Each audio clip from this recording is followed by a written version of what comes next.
Bonjour et bienvenue. Aujourd'hui, on va s'intéresser à une initiative assez audacieuse qui a complètement retourné le problème de la pénurie de talent dans le numérique. Comment? Eh bien, en allant chercher des compétences là où, franchement, personne ne pensait à regarder, chez les personnes avec ce qu'on appelle une intelligence atypique. C'est un programme qui est en train de changer la donne à la fois pour l'innovation et pour l'inclusion.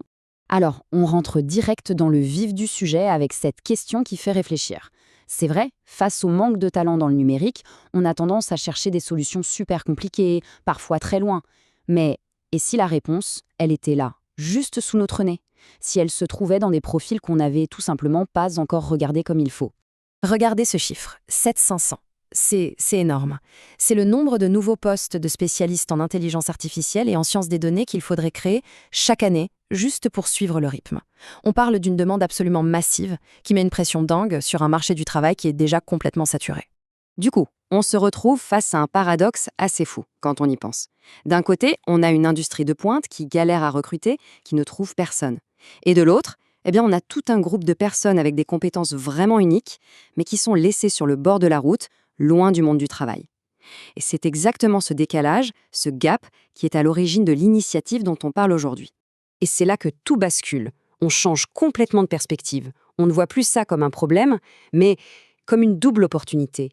D'abord, une chance pour les entreprises de dénicher enfin les pépites, les compétences rares qu'elles cherchent partout. Et puis, une chance pour des personnes neuroatypiques, par exemple avec un syndrome d'Asperger, de trouver un job qui soit vraiment à la hauteur de leurs talents, qui sont souvent exceptionnels.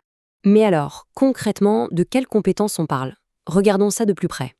Les personnes avec un syndrome d'Asperger, par exemple, elles ont souvent une persévérance, mais vraiment hors norme, une logique implacable, et une capacité assez fascinante à voir des modèles, des patterns, là où la plupart des gens ne voient rien. Si on ajoute à ça une pensée vraiment créative, out of the box, eh bien on a un cocktail de compétences qui est juste de l'or en barre pour un domaine comme l'intelligence artificielle. Ok, mais pour passer de l'idée à la réalité, il fallait bien plus qu'une bonne intention. Il fallait une approche complètement nouvelle et surtout une collaboration audacieuse. C'était clair que personne ne pouvait faire ça tout seul dans son coin. C'est vraiment la mise en commun de plusieurs expertises très différentes qui a permis de bâtir une solution qui tient la route.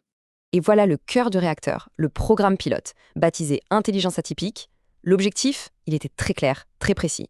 Former un groupe de 12 personnes Asperger au métier de développeur en intelligence artificielle.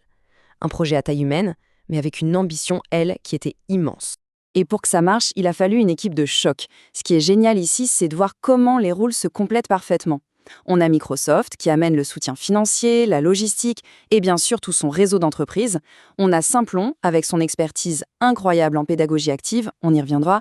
Et enfin Compétences qui apporte sa connaissance hyper pointue de l'autisme pour adapter la formation et accompagner tout le monde. C'est cette synergie, ce trio, qui a créé un véritable écosystème de soutien.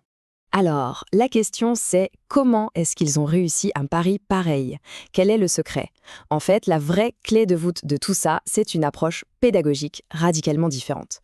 Une méthode pensée pour vraiment libérer tout le potentiel de ses apprenants. Et cette approche, ça s'appelle la pédagogie active. La pédagogie active, c'est simple. C'est un changement complet de logiciel.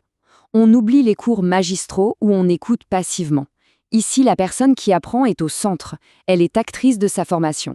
Le but, ce n'est pas du tout d'empiler des savoirs théoriques, c'est de savoir mobiliser des compétences pour de vrai, sur des projets concrets. Et ça, c'est absolument fondamental. Ça permet de bâtir la confiance en soi et ça met en valeur des manières de penser qui, souvent, ne trouvent pas leur place dans le système scolaire classique.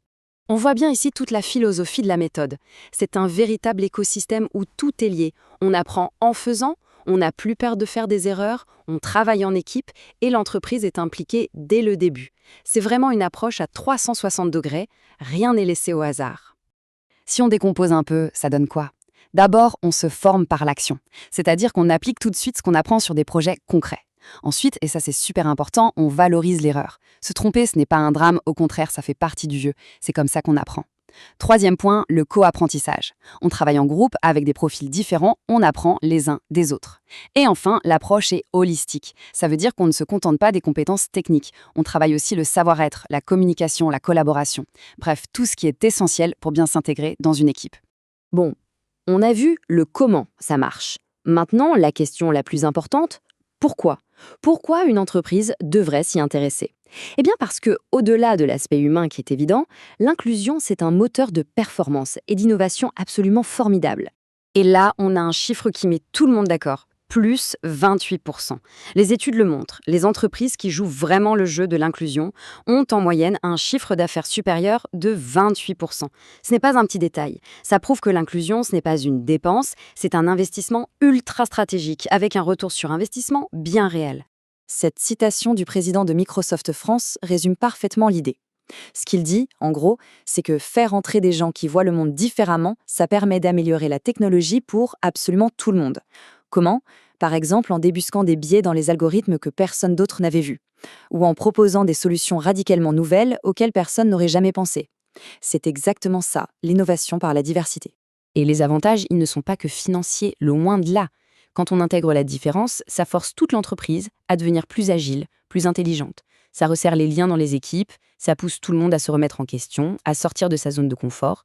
Et au final, comme on vient de le dire, ça permet de créer de meilleurs produits pour tous. C'est un véritable cercle vertueux. Donc, il faut bien comprendre que ce projet pilote, ce n'est pas juste une belle histoire isolée. Non, c'est la preuve, par l'exemple, qu'un autre modèle est possible.